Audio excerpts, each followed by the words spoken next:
दोस्तों नमस्कार, स्वागत है आपका फीएल स्टडी मंत्र यूट्यूब चैनल पे। यूपी ट्रिपल एस सी लेखपाल भर्ती।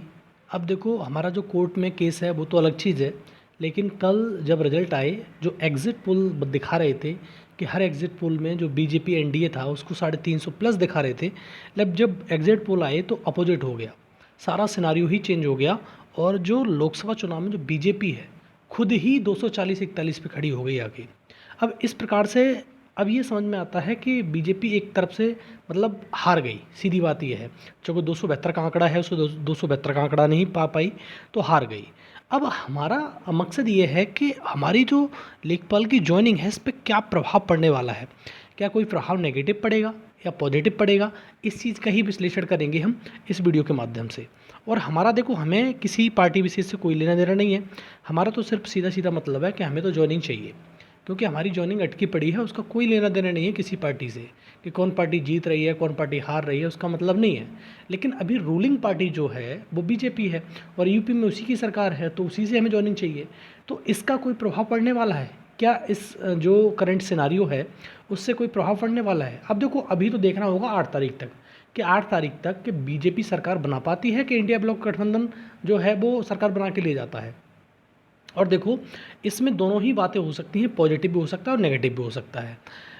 कि हमारा अगर देखो, जो घमंड होता है किसी व्यक्ति का, वो इतना बढ़ जाए कि अपने आप को इतना सूरमा समझने लगे कि उसके सामने कुछ नहीं हो, तो प्रकृति उसको सजो के रखती है और सही समय पे प्रकृति उसका बदला ज़रूर ले लेती है, जो आज हुआ है।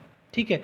और ये कुछ अगर इसका मेरे हिसाब से तो पॉजिटिव इफेक्ट होना चाहिए, क्योंकि लोकसभा चुनाव में हार मिली है लोगों को, तो दिमाग थोड़ा सुधरेगा इनका कि हमें जो इस घमंड से हम बात करते थे या जिस घमंड की हमने बात की है, लोगों को सताया, लोगों को दुख दिया, उससे थोड़ा सा स्वप्न से बाहर आएँ और ये काम करने का वो मिलेगा। जैसे लेखपाल की जॉइनिंग तो मिलेगी मिलेगी, और तमाम सारी भर्तियां हैं, जैसे यूपी पुलिस का पेपर लीक हुआ, उसकी शुचिता और पारदर्शिता की ही बात हम सोच लेते हैं कि इतना शुचिता और पारदर्शिता से करवाते हैं लोग कि आरओ एआरओ की डेट दिसंबर में जाके मिली है, पीसीएस की डेट कहाँ जाके मिली है, और पुलिस की तो डेट अभी आई नहीं है। तो इस प्रकार से जो भर्तियों का जो घालमेल चल रहा है, जो भर्तियां आती हैं, उन भर्तियों का कोई संज्ञान नहीं लिया जाता। और यूपी ट्रिपल एस सी की तो माशाल्लाह कोई मतलब ही नहीं है, कितना बढ़ जाता है, 7 साल 8 साल, तो उनका कोई फ़र्क नहीं पड़ता है इन लोगों पर। लेकिन अपने रिजल्ट का इनका फ़र्क पड़ता है। और ये सोच अगर देखो, इसका पॉजिटिव इफेक्ट मेरे हिसाब से होना चाहिए। अगर नेगेटिव इफेक्ट होता है तो कहीं दूर नहीं, 2027 में भी विधानसभा चुनाव है। इस बार जो एनडीए ब्लॉक है यूपी में 36 सीट पाया है, और इस बात की गारंटी दे रहा हूँ कि अगर यही इनका रवैया रहा और यही चीज़ रही तो 403 विधानसभा की सीट हैं, ये 36 भी नहीं पा पाएंगे विधानसभा की सीटों पे। लेकिन ये कोई वो धमकी नहीं है, लेकिन हम कह रहे हैं कि अगर अपना काम ये शुरू से सही से नहीं करते हैं तो घमंड तो टूटेगा ही टूटेगा, क्योंकि आज टूटा है घमंड, फिर भी टूटेगा। क्योंकि इन लोगों ने जो चीज़ करके दिखाई, एक जो मुख्यमंत्री जी का वो था, आपने देखा होगा भाषण में, वो कहते हैं कि ये दफ्ती को नीचे कर ले और नहीं पूरी ज़िंदगी बेरोजगार रह जाएगा। तो इस प्रकार की मुख्यमंत्री की भाषा नहीं होनी चाहिए, पहली बात तो ये है। जबकि हमारे इन चीज़ों में मालूम है कि किसी भर्ती माफिया ने मतलब पैसे कमाने के लिए इस भर्ती को फंसाया है, लेकिन उसका आज तक बीजेपी या तुम्हारे मुख्यमंत्री जी ने कुछ नहीं उखाड़ा, उसका कुछ नहीं किया उसके साथ में। अगर कुछ करते तो बच्चों को लगता कि हाँ, ये व्यक्ति सही में मतलब न्याय के साथ खड़े हुए हैं और न्याय दिलवा रहे हैं। लेकिन हमारी भर्ती कब से, फरवरी से, अब ये तुम्हारा दौर आ गया है, जून चल रहा है और जुलाई में केस लगा हुआ है। उस भर्ती के जो माफिया है, उस भर्ती का जो माफिया उसने फंसाया भर्ती को, उस व्यक्ति को आज तक कुछ नहीं किया है। तो इसका क्या मतलब समझा जाए कि ये लोग व्यक्ति जानबूझ के भर्तियाँ फंसवाते हैं, हर व्यक्ति में स्टे लग जाती है, हर व्यक्ति कोर्ट में फंस जाती है हर भर्ती। तो इस प्रकार का क्या मतलब है? तो ये चीज़ भी सुधार में आनी चाहिए। और अब तो जब ये बीजेपी हारी है, और देखो जैसे प्रकार से एनडीए गठबंधन को बहुमत मिला है, और ये कितने दिन सरकार बना भी लेंगे तो कितने दिन चलाएंगे, यही सबसे बड़ा कारण है। अब ऐसा लग रहा है कि इंडिया ब्लॉक, इसकी गठबंधन की सरकार, इनकी एनडीए वाली, ज़्यादा नहीं चल पाएगी।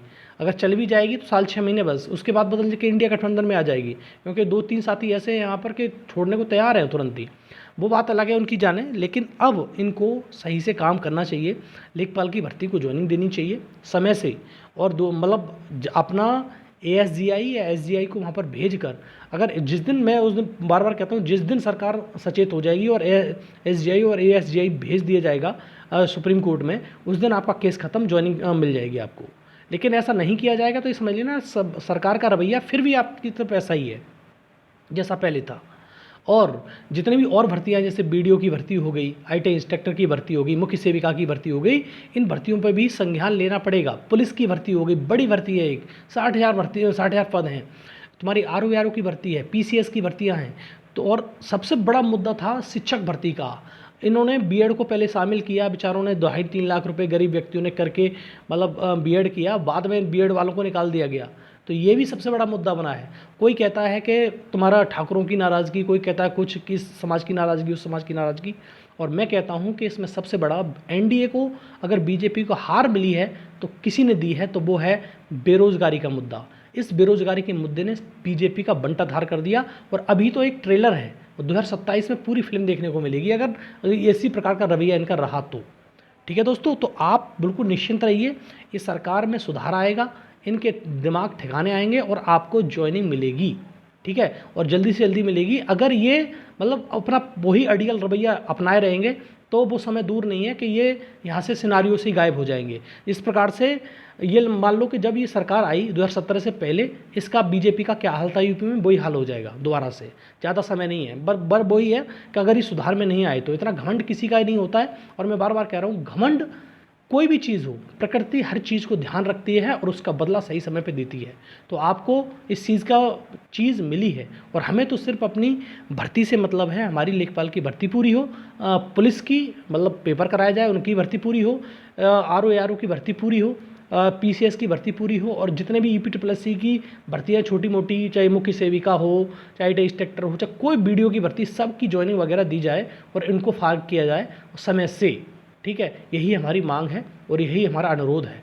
ठीक है दोस्तों, तो ये छोटा सा वीडियो अगर अच्छी लगती है अपडेट तो आप ज़रूर लाइक शेयर करो और चैनल को सब्सक्राइब कर लो। धन्यवाद।